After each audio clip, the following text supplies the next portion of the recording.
तो सास अपने पैसे बचाने के चक्कर में भी ये परंपरा बना सकती है ताकि महिलाओं को सर्दी ना लगे और ये आपकी सेफ्टी भी है भाई।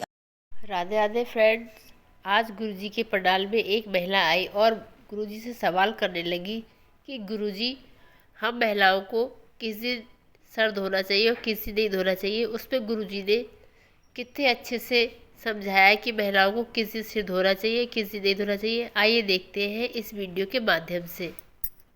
गुरुजी, मेरा ये प्रश्न है कि हमारे हिंदू धर्म में ना ये दिन फिक्स है बाल धुलने के, तो काय के बाल जो धुलते हैं ना कि इस दिन धुलने हैं, इस दिन नहीं धुलने हैं, तो बहुत बार ऐसा हो जाता है कि हमारी तबीयत खराब होती है, मतलब ऐसे ही बुखार वगैरह हो जाता है और अगले दिन का दिन ऐसा हो जाता है कि बाल धुलने नहीं है, तो फिर हम नहीं धुल सकते। ऐसा देखो, ये कोई परंपराएं नहीं है, ये कहीं परंपराएं नहीं है, ये एक व्यवस्था थी। उस ज़माने में किसी के घर की कोई दिक्कत रही होगी कि भाई आज बाल मत धुलो, तो उससे दूसरे ने सुन लिया, दूसरे से तीसरे ने सुन लिया, अरे भाई आज के दिन ऐसा नहीं करते। भाई क्या हुआ, आपने देखा होगा शैम्पू, साबुन, इससे ना हमारे शरीर में केमिकल हमारे बॉडी में पहुंच रहा है शैम्पू और साबुन के द्वारा।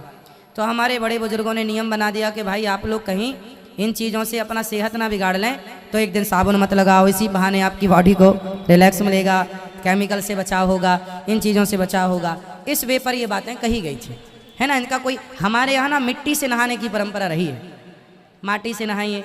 और बाल वाल धुलने का ऐसे नहीं, हमारे यहाँ तो देखो स्त्रियों का तो अलग मैटर है, बाल धुलने का स्त्रियों का ऐसा, स्त्रियों के बाल होते हैं लंबे बड़े, और मौसम ठंडी का है, यदि सर्दी का मौसम है और महिलाओं ने बाल धुल लिए तो सास को चिंता होती थी कि बहू बाल धुली है, यदि सर्दी हो गई, जुकाम हो गई तो मुझे ही दवाई करानी पड़ेगी। तो सास होती थी कंजूस, वो टालती रहती थी, आज मत धुल बाल, अभी थोड़ा मौसम और ठीक होने दे, अभी मत धुल बाल, अब 12 बजे धुल लेना। तो बहू बोली 12 बजे कल ही धुलूंगा, तो कल सवेरे नहाई 5 बजे। तो बहू ने कहा नहीं आज ही मत धुलना, 5 बजे नहाएगी, बाल पानी जाएगा, ठंडे हो जाएगी, बीमार पड़ जाएगी, मेरे पैसे लग जाएंगे। तो टालती गई। अच्छा, पुरुष तो पहले क्या था, हम लोग नल में थोड़ी नहाते थे, पहले तो हर व्यक्ति नदियों में नहाता था। आज के 100 साल पहले हर व्यक्ति या तो नदी में, या तो तालाब में, या तो झीलों में, या तो ये व्यवस्थाएं थी।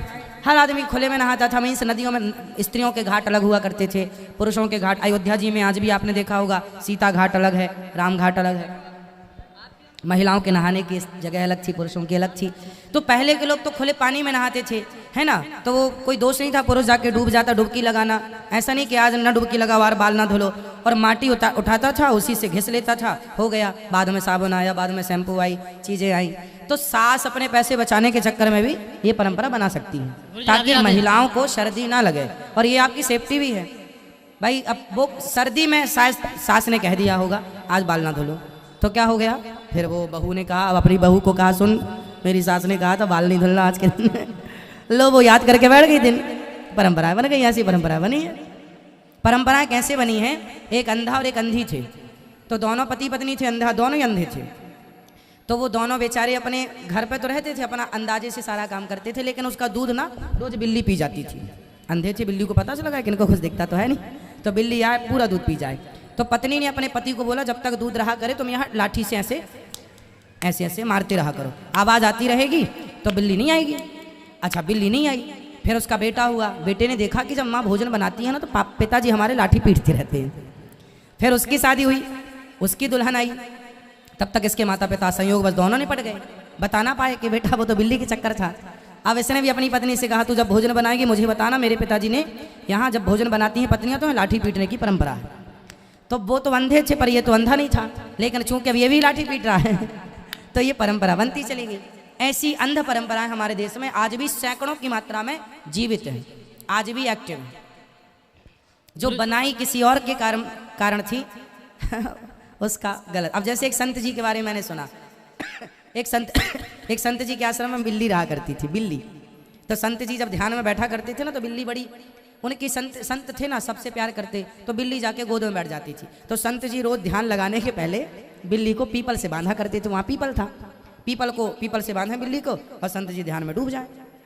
जब उनका शिष्य तैयार हुआ तो शिष्य ने देखा कि गुरुजी ध्यान लगाने के पहले बिल्ली बांधते हैं, इससे ज़्यादा अच्छा ध्यान लगता होगा।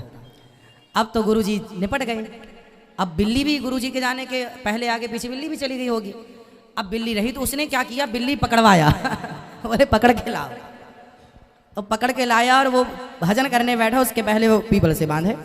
अब उनके बिल्ली बांधने का अलग हिसाब था, क्योंकि वो उनकी पालतू थी और वो एक संबंध रखती थी कि चलो ये हमारे अपने हैं, हमारा पालन करते हैं। वो एक लाड़ था, प्यार था, तो गोद में आती थी, तो ये भजन में डिस्टर्ब ना हो, बांधो। पर वो तो पकड़ के बांध रहा है, तो वो परंपरा फिर उनके शिष्य ने कहा नहीं बिल्ली तो चाहिए। बोले बिल्ली जब तक नहीं बंधेगी मन नहीं लगेगा। तो उन्होंने जोड़ कैसे दिया कि बिल्ली जब तक नहीं बंधेगी मन नहीं लगेगा। ये गलत परंपराएं तैयार होती चली गई ऐसी। तो फ्रेंड्स, कैसी लगी आपको आज की महत्वपूर्ण वीडियो? अगर ये वीडियो आपको अच्छी लगी हो तो मेरे चैनल को सब्सक्राइब और वीडियो को लाइक करना बिल्कुल भी ना भूलें, और कमेंट्स में जय श्रीमन नारायण लिखना बिल्कुल भी ना भूलें। फिर मिलती हूँ एक नई इंटरेस्टिंग वीडियो लेके, तब तक के लिए जय श्री राधे।